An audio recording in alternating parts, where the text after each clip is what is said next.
রমজানের রোজা রেখেছে, নামাজ পড়েছে, আজকে তারা তাদের দায়িত্ব শেষ করে আদাও ফারিদাতি সুম্মা খারাজু ইয়াউজুনা ইলা দুআই, আজকে ঈদগাহের মধ্যে চলে আসছে, খোলা মাঠে ময়দানে।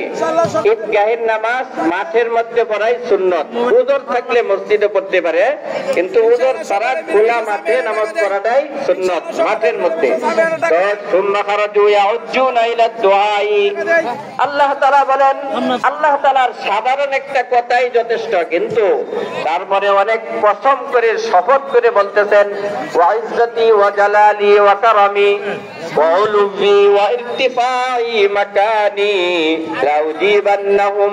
আল্লাহ তাআলা বলেন যে আমার ইজ্জতের কসম, জালালের কসম, আমার উচ্চ মর্যাদার কসম, লা উজিবান্নাহুম, আমি আমার বান্দা বান্দীরা যারা আজকে ঈদের মধ্যে আসছে, ঈদগাহে আসছে আমার বান্দারা, আমি সকলকেই গ্রহণ করে নিলাম। সকলে বলি আলহামদুলিল্লাহ।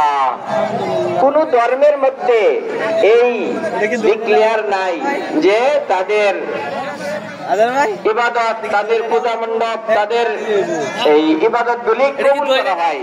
আল্লাহ তাআলা মুসলমানদের ব্যাপারে ডিক্লেয়ার দিয়েছেন যে আমি অবশ্যই অবশ্যই তাদের এই আজকের এই নামাজকে কবুল করলাম।